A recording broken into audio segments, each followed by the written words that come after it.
বরাক দর্পণ studio. নমস্কার, news Barak দর্পণ studio থেকে আমি সঞ্জন কুমার প্রকাশিত। আজকে দেশ বিদেশের বেশ কয়েকটি গুরুত্বপূর্ণ খবর। কাছাড় পুলিশ ও আসাম রাইফেলস যৌথভাবে অভিযান চালিয়ে শিলচরে প্রায় 1.50 কোটি টাকার মাদকদ্রব্য জব্দ করেছে।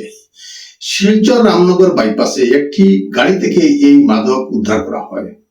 মোট 17টি সাবানের বাক্সে লুকিয়ে রাখা ছিল 209 গ্রাম হেরোইন। ঘটনায় রাজনগরের শাহাজুদ্দিন নামের একজনকে গ্রেপ্তার করেছে পুলিশ। তদন্তে জানা গেছে পাশের রাজ্য মণিপুর থেকে এই হেরোইন পাচার করা হচ্ছিল। পুলিশ জানিয়েছে মাদক পাচার চক্রের সঙ্গে আরো কারা জড়িত তা খতিয়ে দেখা হচ্ছে। অসমের মুখ্যমন্ত্রী ডক্টর হেমন্ত বিশ্ব শর্মা অরুণোদয় 3.0 প্রকল্পের উদ্বোধন করেন। কোভিড সময়ে দরিদ্র পরিবার ও গৃহিণীদের আর্থিক সহায়তার জন্য এই প্রকল্প শুরু হয়। 2020 সালে শুরুতে মাসে 830 টাকা দেওয়া হতো। বর্তমানে উপভোক্তাদের সংখ্যা প্রায় 40 লাখে পৌঁছেছে। আগের বছরে 8,000 টাকা দেওয়ার সিদ্ধান্ত থাকলেও বিহু উপলক্ষে তা বাড়িয়ে 9,000 টাকা করা হয়েছে। এছাড়া দরিদ্র পরিবারকে বিনামূল্যে রেশন, উপভোক্তাদের 500 গ্রাম চা দেওয়ার পরিকল্পনা এবং প্রধানমন্ত্রী আবাস যোজনার ঘর পুনর্বন্টনের কথা উল্লেখ করেন তিনি। পাশাপাশি আগামী বছরে 2 লক্ষ চাকরি দেওয়ার লক্ষ্য নির্ধারণ করেছে অসম সরকার।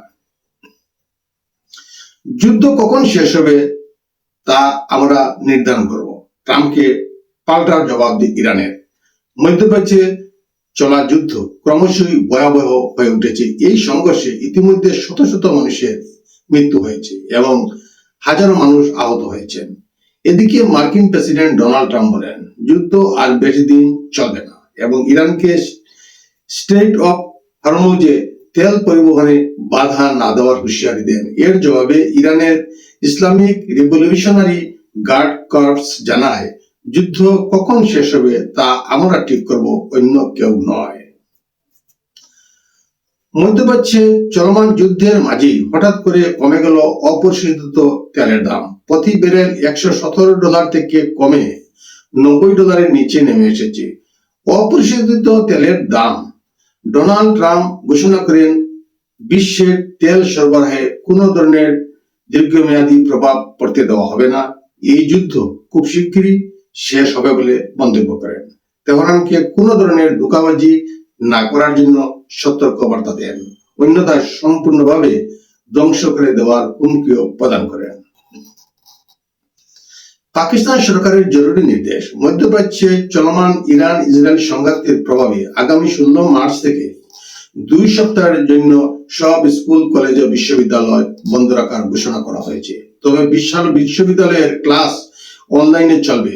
পাশাপাশি সরকারি অফিস সপ্তাহে 4 দিন খোলা থাকবে এবং সরকারি বেসরকারি খাতের 50% কর্মচারীকে বাড়ি থেকে কাজ করার নির্দেশ দেওয়া হয়েছে। সংযুক্ত আরব আমিরশাহীর ভারতে নিযুক্ত রাষ্ট্রদূত হুসেন হাসান মির্জা দাবি করেছেন প্রধানমন্ত্রী নরেন্দ্র মোদীর একটি ফোন কলেই ইরান ইসরায়েল সংঘাতে ইতি টানতে পারে। তার মতে পশ্চিম এশিয়ার দেশগুলির নেতা ও বাণিজ্য মহলে মোদীর যথেষ্ট প্রভাব রয়েছে। একই সঙ্গে তিনি জানান এই সংঘাতে জড়াতে চায় না আমিরশাহী এবং তাদের জমি কোনো পক্ষকেই হামলার জন্য ব্যবহার করতে দেওয়া হবে না।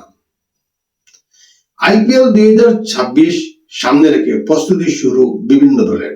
5 বারের champion Chennai super king 1 March থেকে নাবালুরে প্রি সিজন ক্যাম্প শুরু করেছে।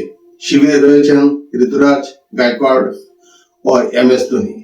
Defending champion royal challengers Bengaluru ও আগেই প্রস্তুতি শুরু করেছে, তবে বিরাট কোহলি এখনো ক্যাম্পে যোগ দেননি।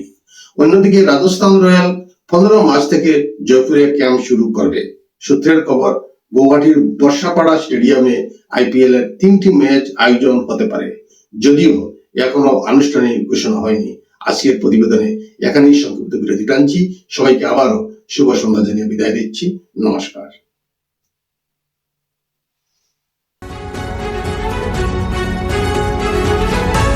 বরাক দর্পণ স্টুডিও।